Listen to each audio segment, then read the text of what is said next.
ought to help me. Yeah, a cry of need. Now, the woman cried out for three things. She cried for mercy.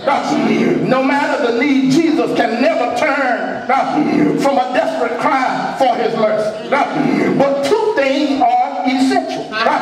One must cry for mercy, and one must cry to him, the true Lord. And many cry but not to him. Many people complain and try to get their problems solved, but not to him. They'll go to Madam Bogart, but not to him. Somebody ought to help. They'll call the 900 number, but they won't call him. Somebody ought to help. When they get broke, they'll go buy a lottery ticket, but they won't come to him. I wish somebody would help.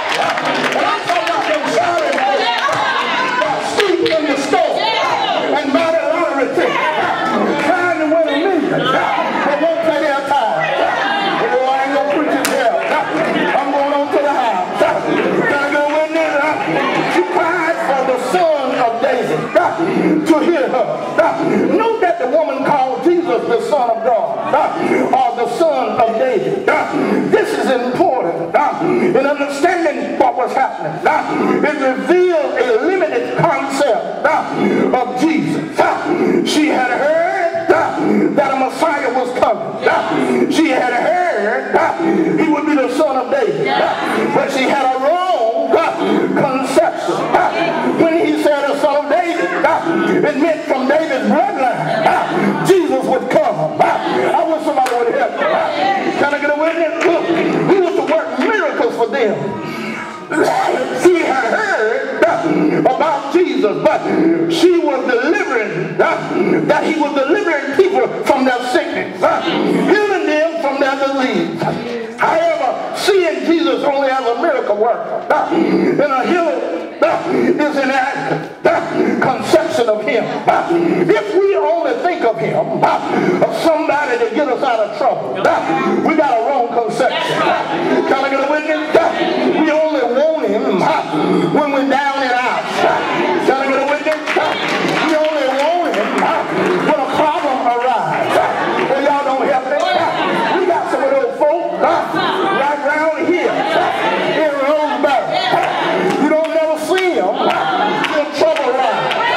When God wants somebody, he has to use the same folks that he always uses, because the other folks who don't have a conception of who he is home are doing their thing. I wish somebody would have got yeah. I'm going to go to my seat in a minute. Can I get a witness? However, seeing Jesus only as a miracle worker is not enough.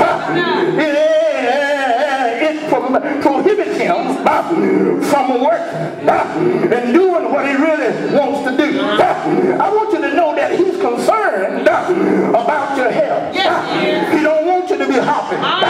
He don't want you to be able not to see and to hear those things. But he wants you also to have the love of God in your heart. He's more concerned about the inner man than the outer man.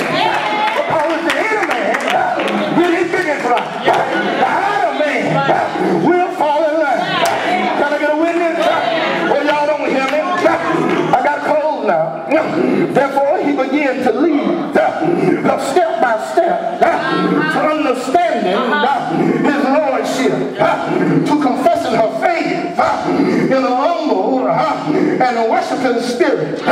She cried out, not for him, but for another person, for her daughter. Her daughter was sick, possessed with demons. It had bothered her until she had almost took on the spirit of her daughter. She felt for her.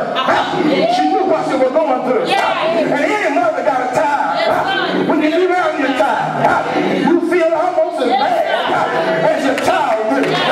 So when she went to the Jesus, she didn't say my daughter, but have mercy on me. Can we get a witness? Oh, y'all ain't helping me. Not another fact. reflection of him. But yet she got his attention. Can I get a witness?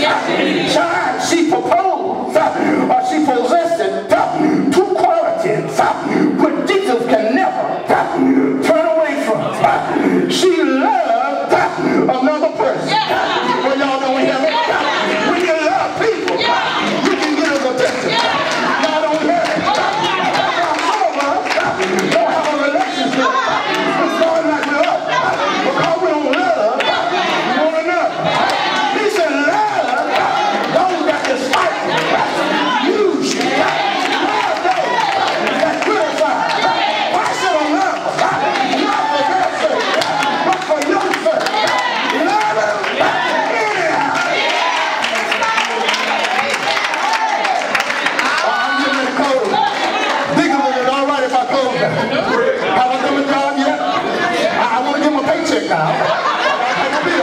I want to stay to it, do my job. Have I done my job yet? Let me go in. I want to do my job.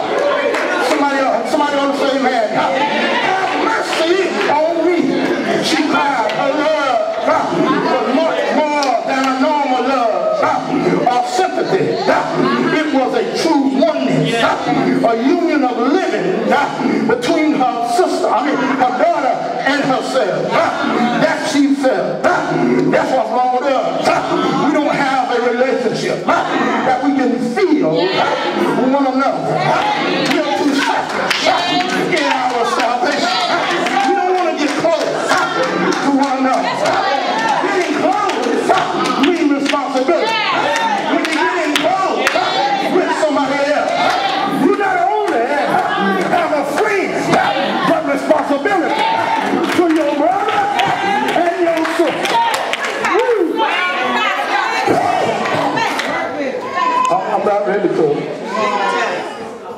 She approached the right person. Jesus himself had cried out for mercy, despite her inadequate understanding of him. She did the right thing. She approached the true Lord and cried for his mercy. How many experience their children living under the influence of Satan? Yes. In a different